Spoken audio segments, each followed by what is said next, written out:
Mari kita berdoa. Bapa di surga, terima kasih atas segala kebaikan Tuhan. Saat ini kami akan mendengarkan firman-Mu. Bukalah hati dan pikiran kami, supaya firman yang akan kami dengarkan dapat menguatkan kami, dapat memperkokoh iman kami di dalam mengikut Engkau. Terima kasih ya Tuhan. Di dalam nama Tuhan Yesus kami berdoa. Amin. Shalom. Puji Tuhan, di cuaca yang hujan ini ya, kita saat ini Tuhan berikan kesempatan beribadah. Sekalipun ada yang bahasa ya, tapi Tuhan pasti baik. Amin. Amin. Kita buka kitab kita yang terambil dari Matius pasal yang ke-16.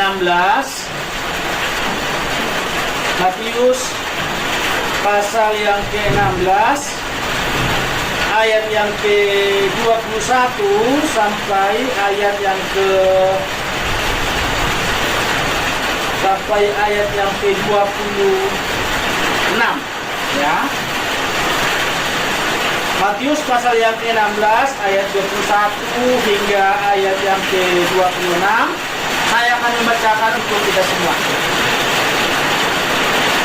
Sejak waktu itu Yesus mulai menyatakan kepada murid-muridnya bahwa ia harus pergi ke Yerusalem dan menanggung banyak penderitaan dari pihak tua-tua, imam-imam, kepala dan ahli-ahli Taurat, lalu dibunuh dan dibangkitkan pada hari ketiga.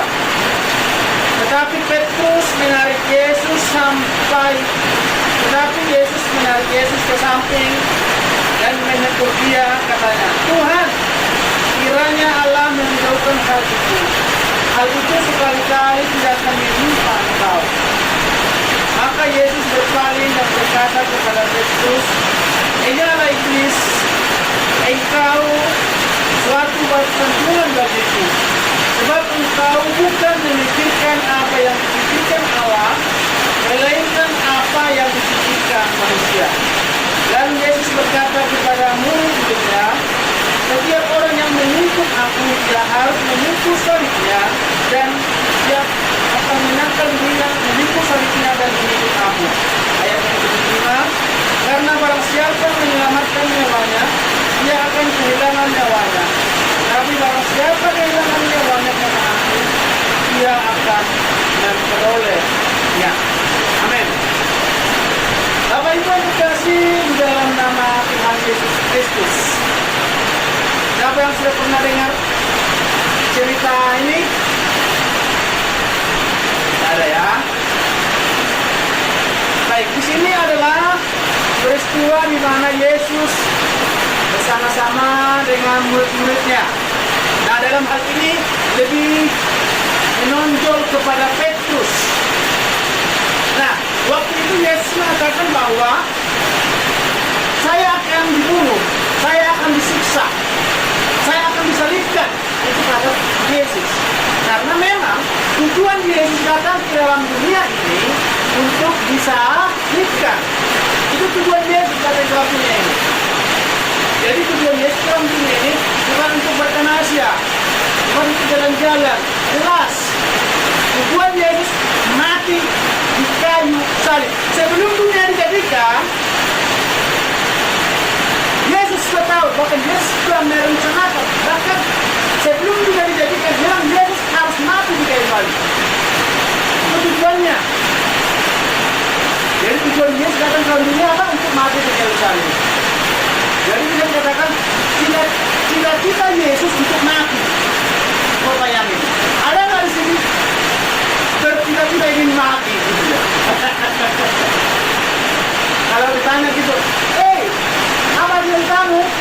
Paling kan cita-citaku jadi polisi, cita-citaku mau jadi pramugari, cita-citaku saya mau jadi pengusaha, pembisnis dan lain-lain. Tapi kalau sebenarnya kita di hadapan Yesus, kita tanya Yesus apa jawabannya? Yesus apa dia cita-citaku untuk mati di kayu salib. Nah,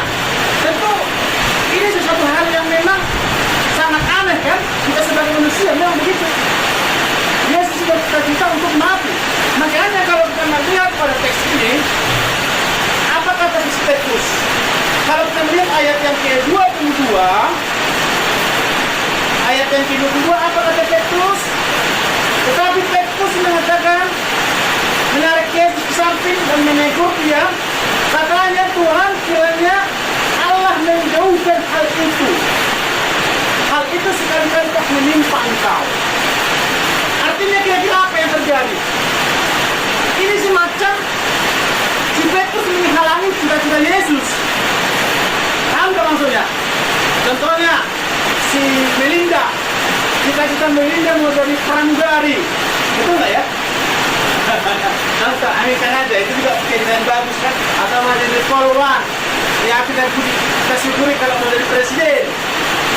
Paling rendah jadi penggantinya Pak Gubernur sekarang gitu ya.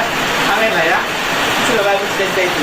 Nah, seandainya ada karisma contohnya menghalangi cita-citamu itu, kau marah tidak?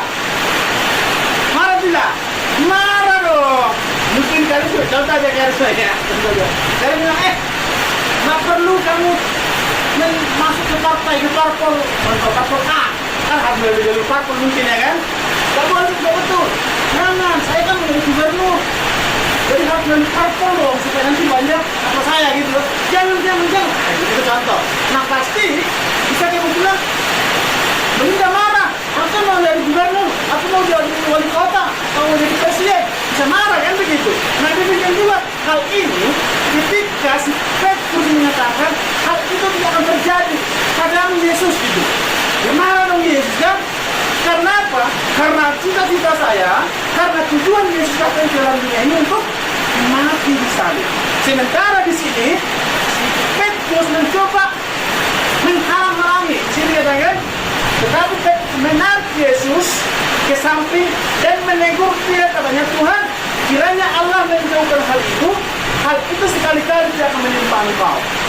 Ini kan berusaha Petrus menghalang-halangi cita-cita siapa? Cita-cita Yesus, tujuan Yesus. Karena saya katakan, sebelum dunia dijadikan, Yesus sudah dibuatkan harus mati. Sebelum segala sesuatu ada, Yesus sudah dibuatkan. Yesus sudah cita-citakan harus mati di kayu salib. Supaya apa? Supaya terjadi keselamatan dalam dunia ini. Karena tidak ada cara lain lagi. Hanya melalui Yesus, hanya melalui mengirimkan anaknya yang tunggal itu, supaya terjadi keselamatan. Kalau luar Yesus tidak ada lagi keselamatan. Makanya harus Yesus harus bercita-cita untuk mati. Nah di sini muridnya sendiri menghalangi cita-cita Yesus. Namun apa jawab Yesus? Maka Yesus berbalik dan berkata kepada Petrus, nyala iblis, engkau suatu batu sandungan bagi cita-citaku. Tidak rela. Engkau menjadi suatu penghalang bagi cita-citaku. Oke? Sebab engkau bukan memikirkan apa yang dipikirkan Allah. Yang dipikirkan Allah apa tadi? Untuk menyelamatkan manusia. Itu yang dipikirkan Allah. Sementara melainkan apa yang dipikirkan manusia. Kalau kita kasih dalam nama Tuhan Yesus, satu hal yang luar biasa. Sekalipun ada halang-halang Yesus untuk mati. Harusnya kan gini kan? Kita kan tahu bahwa kematian di kayu salib itu sangat tragis banget. Artinya kan bisa ada lah kesempatan Yesus kan? Ya betul Petrus, betul itu kan kira-kira gitu kan? Ada seorang yang semacam mendukung dia kan begitu. Tetapi Yesus justru melawan dia. Karena apa?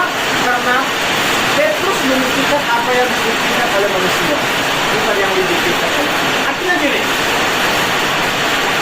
kehendak Allah apa sebenarnya? Kehendak Allah dalam teks ini, Yesus untuk mati di kayu salib kan? Nah sementara Petrus ingin melawan itu. Nah kalau kita tarik kesimpulan dalam kehidupan kita dia, segala sesuatu yang melawan kehendak Allah adalah iblis. Kenapa? Di sini kan Yesus memanggil Petrus apa? Iblis loh. Karena apa tadi iblis dipanggil si Petrus? Karena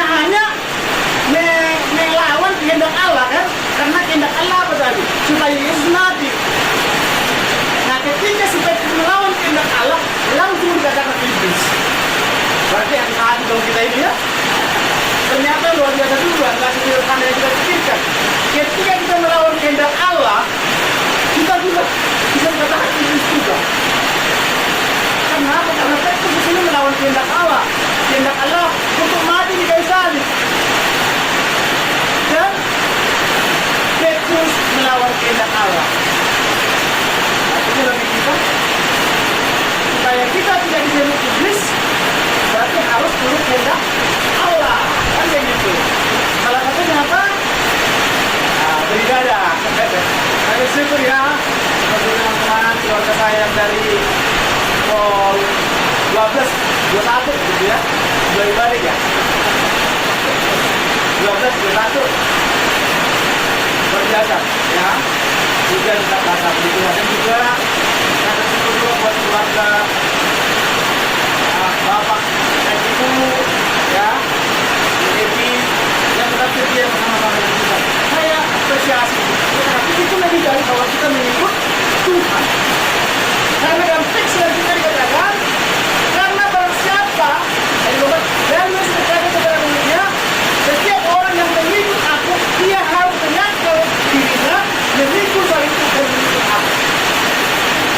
Jadi ketika kita mengikut Yesus, Bapak Ibu, tidak ada kepastian untuk menjadi makmur.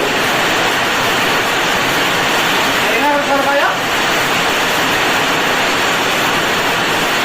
Kepastian kita untuk mengikut Yesus tidak ada kepastian untuk makmur, untuk kaya, tidak ada.